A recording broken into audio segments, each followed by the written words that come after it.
dispositivos guionísticos de Breaking Bad. Comencemos.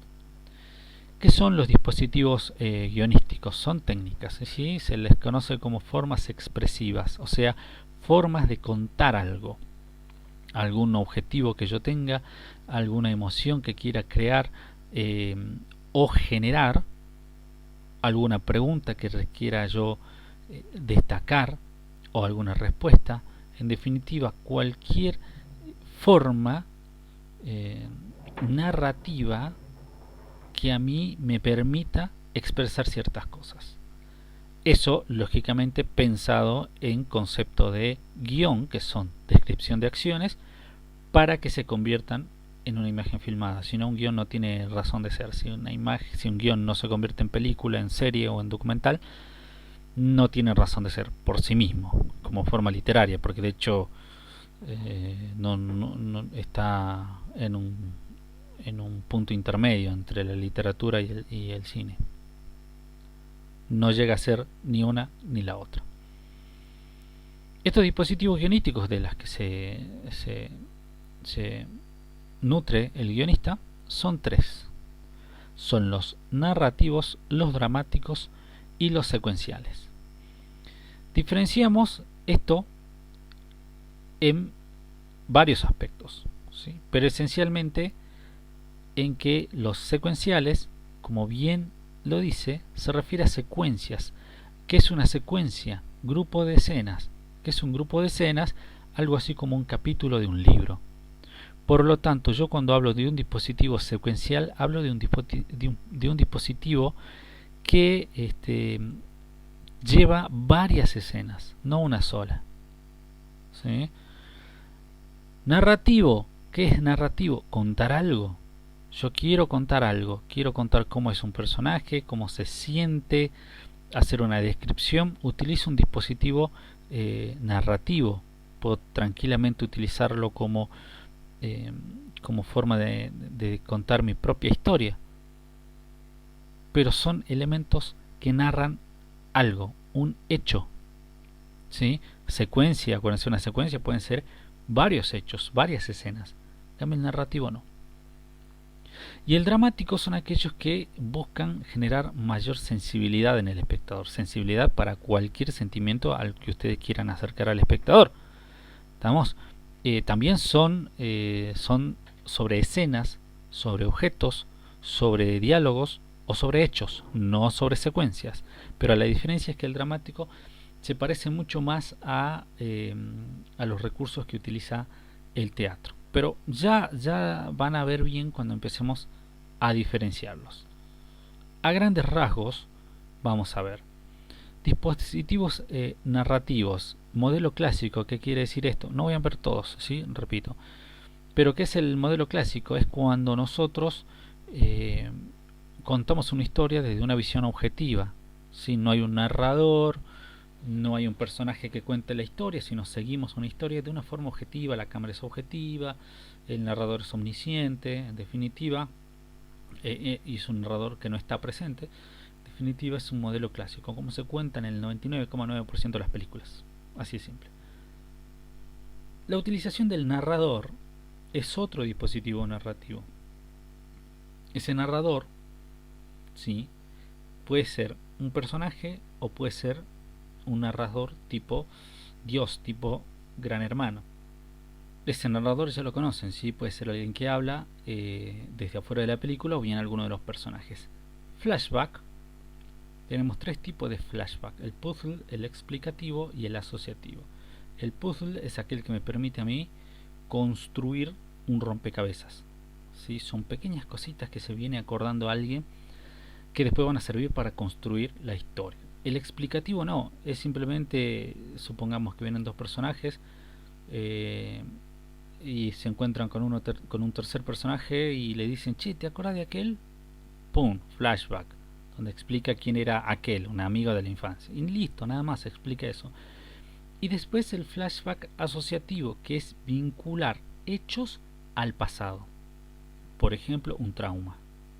Que vos tengas miedo, que un personaje tuyo tenga miedo a la oscuridad, hacemos flashback que muestren distintos momentos en el que ese personaje, por ejemplo de niño, enfrentó la oscuridad.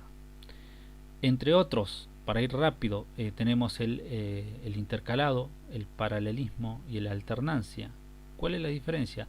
El intercalado, el paralelismo y la alternancia parecen similares, pero no lo son. Hay películas en las que uno no puede diferenciar claramente la ficción de la realidad, pero no porque eso sea real, sino porque la película se cuenta así. No recuerdo ahora el nombre, pero hay una película de Leonardo DiCaprio, está en Netflix, en la que el tipo se mete en los sueños de las personas, en la mente de las personas y las manipula y algo por el estilo. No me acuerdo qué es lo que hace, pero es así. Y este personaje tiene un pequeño trompo que hace girar. Cuando el trompo cae, se da cuenta que ya está en el mundo real. Mientras no cae, él está en el mundo onírico, en el mundo de los sueños. Bueno, ir y volver de ese mundo es intercalar entre esa realidad ficcional y otra realidad por fuera de esa historia. No sé si se logra entender. No están claros los límites de esa realidad. No sabe si es realidad pura o fantasía, incluso hablando desde la ficción, ¿no? Por supuesto. El paralelismo es muy diferente porque implica contar varias historias a la vez, y la alternancia es algo clave a la hora de contar una historia.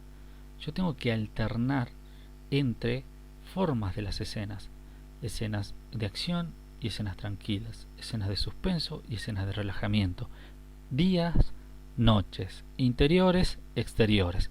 Alterno, no puedo hacer todo de noche, o sea, puedo si quiero, pero el espectador necesita cierto descanso, cierto momento para poder asimilar la información que se le ha entregado, momentos de relajación, y lo tienen todos los guiones lo tienen. Te doy un ejemplo característico de esto. No todos los guiones de comedia son comedia todo el tiempo, excepto los guiones argentinos, que son pésimos. O sea, vean Bañeros y es una seguidilla de chistes muy malos. Pero vean una comedia que es maravillosa, que a mí me encanta mucho, que es Tonto y Retonto. ¿Sí? Esa comedia nos cuenta la historia de dos personajes muy salames y que son muy graciosos y están pasando por momentos que nos hacen reír mucho, hasta un momento en que Lloyd Christmas, o sea Jim Carrey, dice que está cansado y baja el tono de la comedia, porque el tipo dice que está cansado. ¿Pero de qué está cansado? De ser un don nadie, de ganarse la vida a duras penas, pero por sobre todas las cosas está cansado de no tener una mujer. Y de hecho eso es la motivación que lleva a estos dos aventureros a hacer el recorrido por todos los Estados Unidos persiguiendo a una mujer. Nada más que eso. Pero no es un momento cómico, de hecho es trágico. Bueno, hay que alternar. Lo mismo pasa al revés. Las películas de drama, trágicas, también tienen algún momento de relajación, algún chiste, alguna broma, algún momento en que la pasan bien. Y está bien, y es así. Vean Walking Dead, no están matando zombies todo el tiempo. En algún momento dialogan, en algún momento se cansan, se enamoran, se pelean y después zombies. Es eso, alternar, ¿sí? Después la ley, vemos alguno más, y la ley de progresión continua. ¿Qué es la ley de progresión continua? Toda historia debe ir hacia adelante, jamás la historia tiene que retroceder. Esto no quiere decir que yo no pueda poner flashback. Sí, pongo flashback, pero siempre y cuando sea alguno de los tres tipos que ya vimos y que me sirva de algo. Pero la historia no va para atrás. No puedo volver a explicar cosas que yo ya expliqué en la historia. A lo sumo los puedo recordar. Te doy un ejemplo. Vos tenés un investigador que está buscando el caso de, no sé, un asesino serial, pero a su vez tiene un problema serio con su mujer, que su mujer, no sé, lo engaña, es infiel. Y está tomando un whisky en el bar con un amigo, y el amigo, que es otro policía, lo escucha porque él está triste por lo de la mujer, porque su esposa lo está dejando y todo eso. Y el amigo le dice, sí, todo bien, claro, te entiendo, pero acordate que tenés que perseguir al asesino serial. Listo, es eso, un recordatorio para qué, para empujar la historia. ¿Y a dónde la empuja? Hacia adelante, porque si no se me muere la historia viendo la parte más emocional de mi personaje. Es un ejemplo. Y después tenemos el punto de vista, ya lo vimos, es lo que habíamos hablado del sujeto, del narrador, ¿se acuerdan? En la clase pasada creo que fue. Y focalización. ¿Qué es la focalización? Es la cantidad de información que yo doy al espectador y a los personajes. Y hay tres tipos de focalizaciones. La focalización cero, cuando el narrador sabe más de lo que sabe el personaje. ¿Sí? Entra en los pensamientos, derriba paredes, sabe el futuro, el pasado, el presente, sabe todo. Después tenemos la focalización interna, que es cuando el narrador sabe solo lo que sabe el personaje, por lo tanto el narrador también se asombra con ciertas cosas. No pierde el factor sorpresa. Y la focalización externa es en la que el narrador ve y describe todo, pero desde el exterior, pero nunca ingresa en la mente, nunca sabe los pensamientos, nunca sabe los objetivos y no sabe tampoco el pasado y el presente. Ustedes deciden cuál utilizar. Son varios más, todos están en el apunte que yo les mandé. Después tenemos los dispositivos dramáticos, ¿sí? Que son pequeños hechos que me van a permitir a mí poder generar cosas en el espectador. Algún sentimiento, alguna emoción. Veamos algunos de esos. Bueno, la información es simple. Nosotros cuando brindamos, cuando contamos una historia, brindamos información al espectador. Información sobre un personaje, sobre el lugar en el que viven, sobre los hechos. Esa información no viene toda de una. Nosotros tenemos que ir dándola de a poco. ¿Sí? Vamos fragmentando esa información, dosificando la información. La anticipación, esto es hermoso. La anticipación, ¿qué es? Es cuando nosotros tenemos la intención de jugar con el espectador. ¿Cómo jugamos? Sin hacerlo quedar mal, sin romper ese contrato tácito del que siempre les hablo, que con el espectador es jugar con que el espectador quiere tener el dominio de las cosas. La mente humana, chicos, tiende a la economía. Al tender a la economía, lo que hace es anticiparse a las cosas que pueden llegar a pasar, para pensar menos en ese momento. ¿Esto qué hace? Que nosotros como espectadores, como seres humanos, nos anticipamos a las cosas. Decimos, mirá, este va corriendo va muy rápido, se va a caer. Creemos que se va a caer, ¿por qué? Porque hemos visto ya otras veces lo mismo, vemos que está corriendo, que tiene las trenzas desatadas, que tiene las patas chuecas, lo que sea, y ya presuponemos que se va a caer. Bueno, en el cine pasa lo mismo, en las historias audiovisuales pasa lo mismo, el espectador se anticipa. Entonces muchas veces construye lo que va a venir para ganar tiempo, así de simple, para ganar tiempo. Y a veces nosotros como guionistas, como escritores o como directores de películas o de cortos, jugamos con eso. En especial las comedias juegan mucho con eso, porque seguramente habrán visto alguna comedia en la que el tipo habla y parece que le está hablando a alguien y está muy enojado. Ahí está, hay memes de eso. Y está muy enojado y de pronto dice, era una práctica, o le estaba hablando a una muñeca o le hablaba a un poste porque estaba practicando de cómo iba a encarar a la chica que le gusta, por ejemplo. Eso es anticiparse. Vayamos un par más adelante.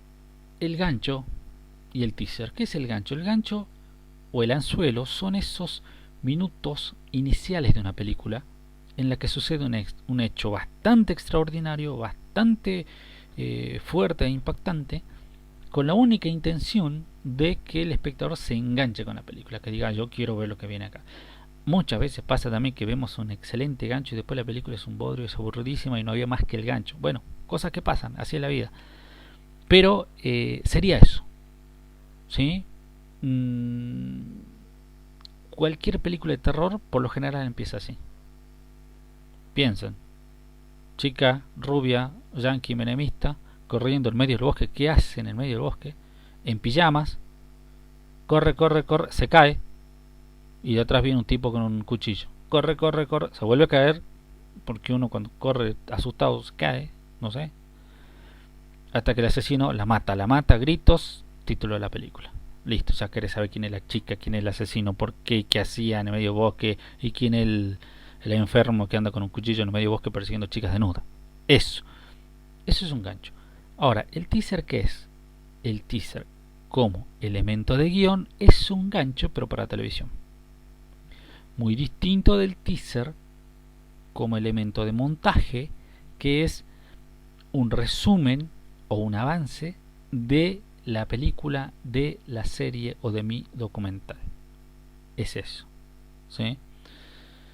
Efecto teatral, bueno, es hacer algún giro inesperado que de pronto uno no, el espectador no presuponía que iba a suceder, por más que a veces le hayamos dado información para que entienda por dónde va la resolución del conflicto, y sin embargo no se esperaba eso cuando, no sé, por ejemplo, cuando Liam Neeson está en un avión y se da cuenta que la azafata que siempre lo estuvo ayudando era una de las que estaba involucrada en la toma del avión.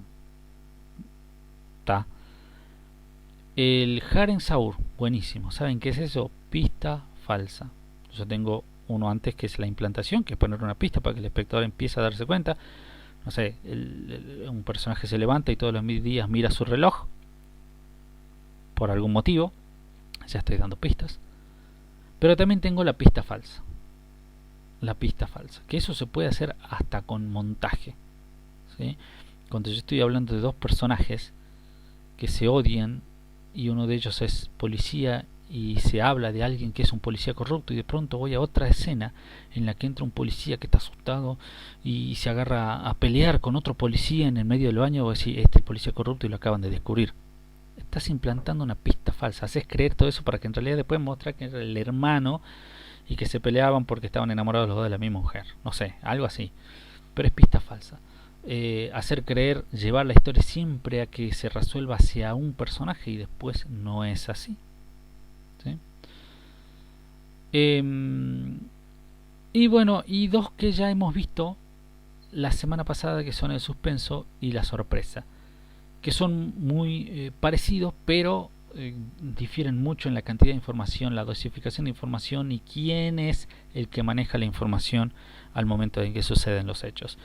El suspenso, ya saben, es cuando ni los personajes ni el espectador, cuando el personaje o los personajes no saben lo que va a suceder, pero el espectador sí. La sorpresa, cuando es ni siquiera el espectador ni siquiera el personaje saben lo que va a suceder. El ejemplo de la bomba que vimos y del que hemos charlado la semana pasada. Y por último tenemos los dispositivos secuenciales, que son la elipsis, que es listo, es sencillo, perdón, es el corte del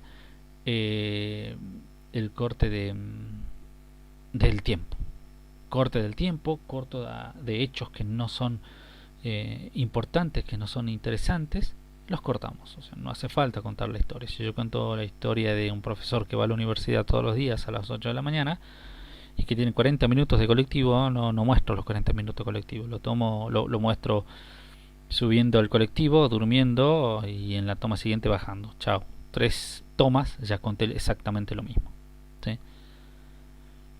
La gradación, ¿qué es? Tiene que ir elevándose el ritmo de las cosas que yo voy contando, ¿sí? Yo tengo que entender que la gradación puede ser ascendente, numérica, rítmica o intensiva, ¿sí? Ascendente, ¿qué es? Las acciones tienen que crecer. No puede estar siempre chata la película. Tiene que empezar a suceder cosas que me generen problemas, que me generen conflictos, que me generen la toma de decisiones por parte de los personajes, desafíos para llevar adelante. No puede estar siempre en una meseta. Otra, numérica. No tiene que pasarme solamente una cosa, tienen que empezarme a pasar más cosas.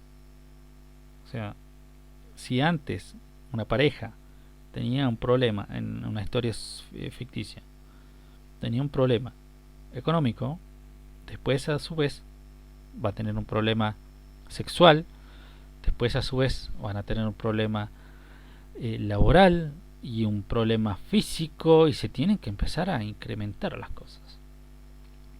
Rítmica, tiene que ir acelerándose, por ejemplo en los cortes en los que yo hago en el montaje.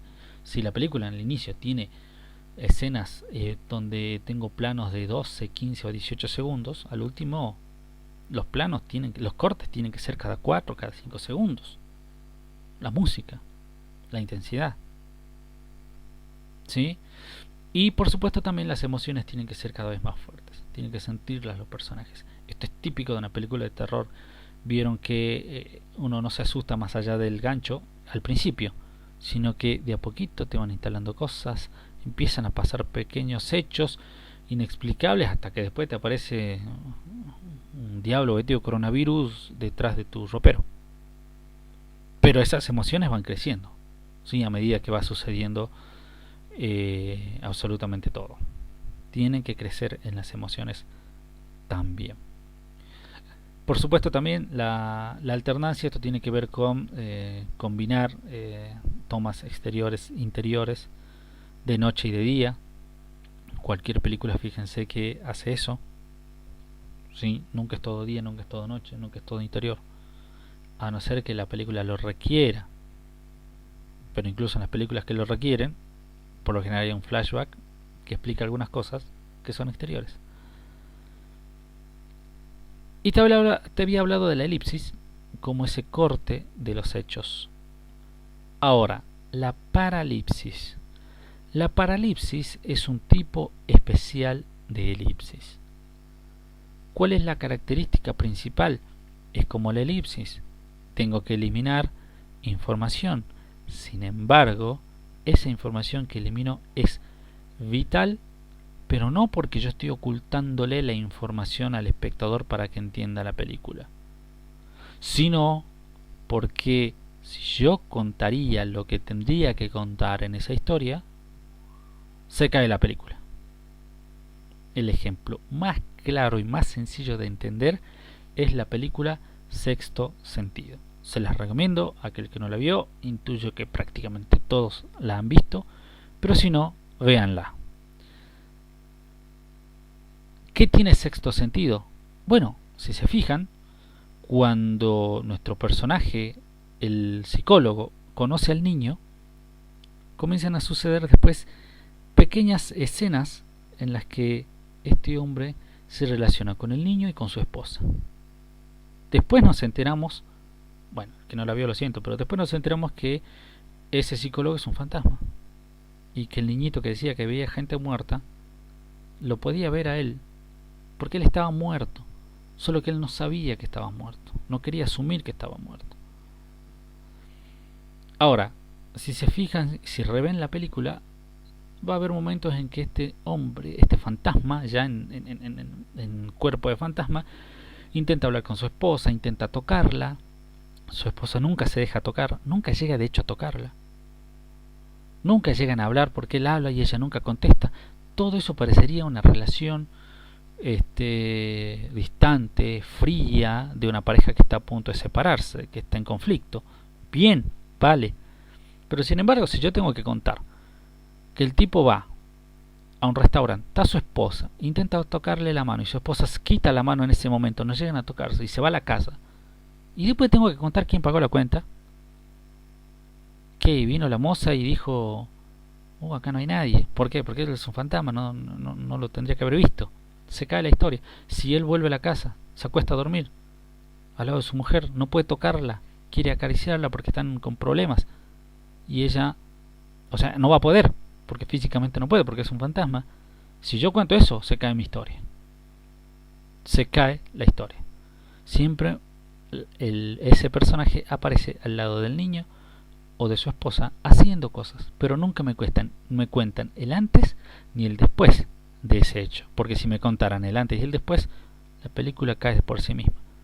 Hay una escena muy buena en la que, no sé si muy buena, digo, la recuerdo, en la que el niño entra a casa, se queda paradito en el medio de la puerta, mira a su mamá y mira al fantasma que está sentado al lado. Y la madre se levanta y le dice, ya vengo, voy a no sé, ponerte una chocolina. Y el changuito se queda paradito, medio asustado, y habla con este hombre que estaba esperándolo. Ahora, ¿cómo hizo para entrar a la casa? Tocó la puerta, le abrió, buen día, soy un fantasma, me deja pasar señora, me siento al lado de usted, haga de cuenta que me ve o que no me ve y seguimos, para cuando venga su hijo yo lo atiendo. ¿Cómo llega él al caso? ¿Cómo llega a sus manos ese caso? ¿Cómo entra a la casa? ¿Cómo se sienta? ¿Cómo habla con esa mujer y cómo le dice que van a esperar al niño? O sea, no existe eso. Si yo cuento, se cae la historia. Eso es la paralipsis, en definitiva. Son un montón de herramientas que nosotros tenemos, con las que nosotros contamos para poder escribir una mejor historia. Son recursos. Úsenlo, chicos. Estos no fueron inventados por nadie, sino que fueron usados por todos. Así que son herramientas esenciales para que ustedes puedan sacarle el jugo a la historia que ustedes quieren contar como guionista.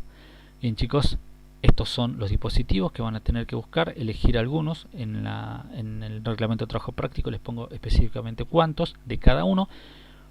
De todas formas, está el apunte, está clarito, dispositivo por dispositivo, para que ustedes puedan hacer el trabajo final de Breaking Bad. Nos vemos, chicos. Cualquier duda en el foro. Como ultimísima instancia, me mandan un WhatsApp. Un abrazo a todos y nos vemos pronto.